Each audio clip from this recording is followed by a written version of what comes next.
নতুন শিক্ষাক্রম কেন বাস্তবায়নযোগ্য নয়? এই বিষয়টা নিয়ে ইদানিং বিশেষ করে ৫ই আগস্টের পর থেকে, সরকার পতনের পর থেকে এটা নিয়ে শিক্ষক মহলে প্লাস বুদ্ধিজীবী মহলে খুব আলোচনা সমালোচনা হচ্ছে। অনেকেই যারা আগে বলেছিলেন যে এটা খুব ভালো শিক্ষা ব্যবস্থা, এটা খুব মানসম্মত শিক্ষা ব্যবস্থা, এই যুগে এটাই দরকার ছিল। তাদের মধ্যে কেউ কেউ আবার এখন বেরিয়ে আসছে, এসে বলতেছে যে এই শিক্ষা ব্যবস্থা বাস্তবায়নযোগ্য নয়। তো আজকে আমরা কথা বলছি মূলত এই বিষয় নিয়ে, কেন এটা বাস্তবায়নযোগ্য নয়। তো এটার পেছনে কিছু বা মোটা দাগে অনেকগুলো কারণ রয়েছে। আমিও এটার সাথে এগ্রি করি যে আসলে এটা পুরোপুরি বাস্তবযোগ্য নয়, তবে তার পেছনে অনেকগুলো কারণের মধ্যে কিছু উল্লেখযোগ্য কারণ আমি বলতে পারি। যেমন হচ্ছে আহ শিক্ষকদের প্রয়োজনীয় প্রস্তুতির ঘাটতি দেখা যায়, মানে লক্ষ্য করা গিয়েছে এই শিক্ষা ব্যবস্থার মধ্যে। আহ সাধারণত যখন কোনো শিক্ষা ব্যবস্থা প্রণয়ন করা হবে বা নতুন কোনো শিক্ষা ব্যবস্থা চালু করা হবে, উদ্বোধন করা হবে, সেক্ষেত্রে যারা এটা বাস্তবায়ন করেন তারা কারা? তারা শিক্ষকরা। বাট শিক্ষকদের একটা অভিযোগ দেখলাম যে ওনারা বলছে যে যখন এটা বাস্তবায়ন করা হয় ২০২২ সালে, শিক্ষানীতি ২০২২ সাল যখন করা হয়, তখন শিক্ষকদের অনেককে টাকা হয়নি। তো এই কথাটা কিন্তু শিক্ষকরা এখন বলতেছে, বাট আগে কিন্তু এটা কেউ বলে নাই। এটা নিয়ে কিন্তু আগে কোনো কথা হয় না যে আমাদের টাকা হয়নি। আবার কোন কোন বা একদম উচ্চ পর্যায়ের গবেষক, যারা এই যে নতুন যে শিক্ষা ব্যবস্থা, যারা এর সাথে একদম সরাসরি লিঙ্ক আপ ছিল, বা তাদের মধ্যে কেউ কেউ বলতেছে যে এটা হচ্ছে এমন একটা শিক্ষা ব্যবস্থা যে আমরা শিক্ষকদের ডেকে এনেছি, ওদেরকে আমরা গাছে উঠিয়েছি, গাছে উঠিয়ে আমরা ওদের কাছ থেকে মইটা কেড়ে নিয়েছি। ব্যাপারটা অর্থাৎ এটা যেরকম একটা ডামাডোলের মাধ্যমে ডাকডোল পিটিয়ে শুরু করা হয়েছিল, পরবর্তীতে দেখা গেল যে এটার বাস্তবায়ন করার ক্ষেত্রে আহ যতটা আগ্রহ ছিল শুরুর দিকে, সেটা পুরো দেখা যায়নি। বিভিন্ন স্কুল কলেজ, বিশেষ করে স্কুল পর্যায়ে তো এটা শুরু হয়েছিল মূলত। স্কুল পর্যায়ে শিক্ষকদের যারা রয়েছে তারা এটার প্রতি যথেষ্ট অনীহা ছিল। আর যারা ছিল অভিভাবক, যারা ছিল গার্ডিয়ান, তাদের কথা পরে আসতেছে, তাদের কথা এখন নাই বলি। মোটা দাগে হচ্ছে কারণ। তবে এই বিষয়ে একটা মজার মন্তব্য করেছেন আমাদের আহ আজিমপুর গার্লস স্কুলের সিনিয়র শিক্ষক জনাব আজাদ রহমান। তিনি বলেন, যখন এই কারিকুলাম আসলো, বড় অভিযোগ এলো শিক্ষকেরা এর কিছু জানেন না, অথচ কারিকুলাম তৈরির সময় শিক্ষকদের থেকে ডাকাই হয়নি। ওনার অভিযোগ যে আমরা এই কারিকুলাম পড়াতে গিয়ে বিব্রত হচ্ছি, এই কারিকুলামের মূল্যায়ন পদ্ধতিও ত্রুটিপূর্ণ। এটা হচ্ছে আহ শ্রদ্ধেয় শিক্ষক, আজিমপুর গার্লস কলেজের শিক্ষক আজাদ রহমানের বক্তব্য। তো আপনাদের কি মনে হয় এই বক্তব্যটা কি শুধু ওনার একার? না, আপনি দেখেন, স্কুলগুলোতে খোঁজ নিয়ে দেখেন, এই ধরনের বক্তব্য অনেকেরই আছে। কেউ এতদিন বলে নাই, এখন বলতেছে। এই হচ্ছে পার্থক্যটা। আমি শিওর যে অধিকাংশ স্কুলের শিক্ষকদের মধ্যে এই অভিযোগটা রয়েছে।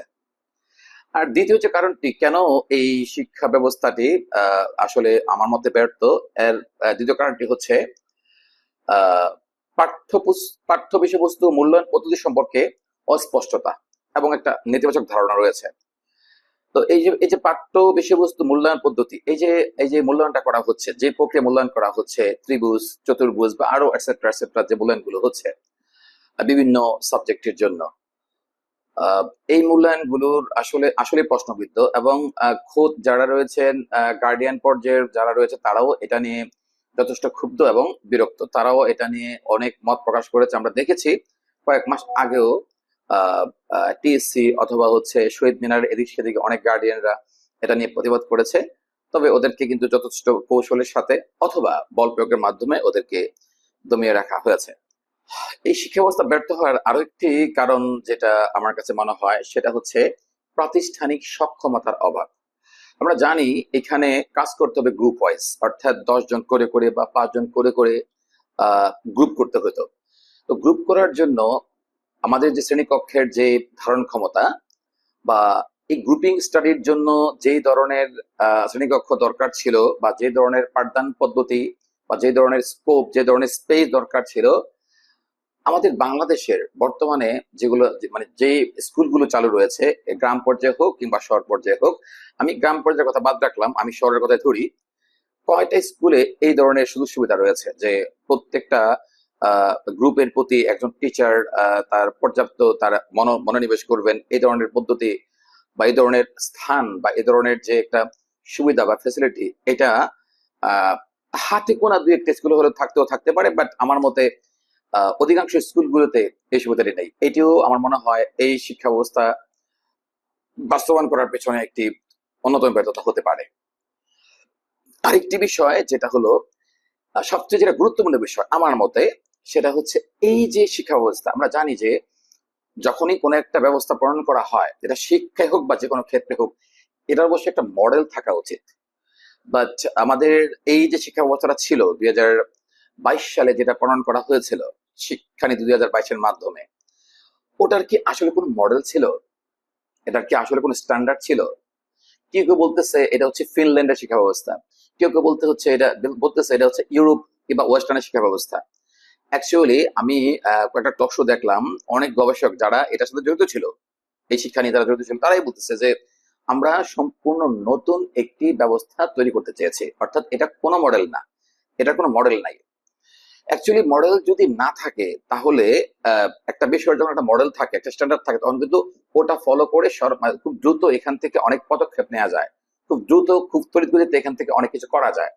বাট যখন কোনো শিক্ষা ব্যবস্থার মডেল থাকে না, স্ট্যান্ডার্ড থাকে না, তখন ওই মডেলটা তৈরি হতে হতে হতে হতে কিন্তু একটা দেশের অনেক সময় লেগে যায়। হ্যাঁ, এটাও মনে করি আমি, এই যে নতুন শিক্ষানীতি প্রণয়ন 2022 সালে যেটা হয়েছিল, এটা ব্যর্থ হওয়ার একটা অন্যতম কারণ।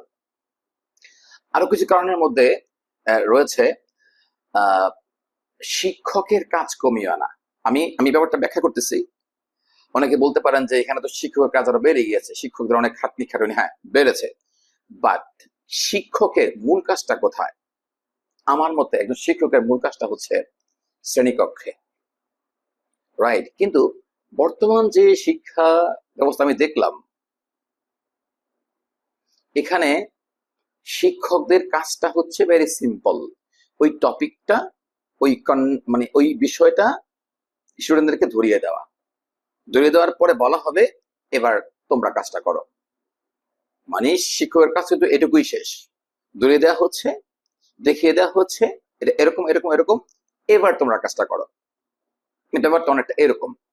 হ্যাঁ, এটা অ্যাপ্রিসিয়েটেড, এটা অবশ্যই অ্যাপ্রিসিয়েট, কিন্তু এটা করার জন্য ওই মানসিকতা তো আমাদের যারা শিক্ষার্থী রয়েছে ওদের থাকা উচিত। আর এটা তো দুই একদিন আসলে হওয়ার না। আবার এটা করার জন্য মানসম্মত শিক্ষককে আমরা আসলে প্রোভাইড করতে পেরেছি এই বিগত 2022 সালের পর থেকে এই পর্যন্ত, এই বিগত 2 বছরে আমরা কিন্তু পারিনি।